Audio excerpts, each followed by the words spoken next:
ఈ 'కోయారే కోయ్ కోయ్' పాట గురించి మాట్లాడితే, ఇంత సోషల్ మీడియా ట్రెండ్ అవుతుంది అని మీరెప్పుడన్నా ఒకసారి కల్లో అయినా ఊహించారా? లేదండి. అస్సలు ఊహించలేదు. కానీ ఇది నా తండ్రి కల, నా తండ్రి ఆశ. అప్పుడు నేను ప్రభు నమ్ముకున్న కొత్తలో మా నాన్న నా దగ్గర కూర్చొని బాధపడేవాడు. అరే! అనాగరికులం, వెనకబడిన వారు, హ్మ్. పూర్తిగా వెనకబడ్డాం. నాకు తెలిసి కొంతకాలానికి మన భాషలు, మన జాతులు కూడా అంతరించుకోవచ్చు.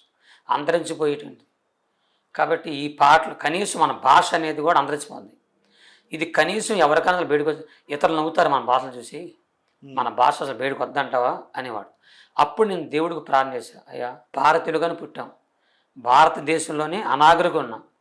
భారతదేశంలో అనాగరికమైన భాషను కనీసం నా భారతదేశ ప్రజలకి ఒక్క మాట అన్న వాళ్ళ నోటి కనిపించాలి కదా.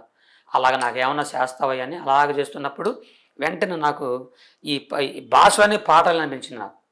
హ్మ్. అనిపించి 40 సంవత్సరాల క్రితమే ఇది రాసుకున్నాను.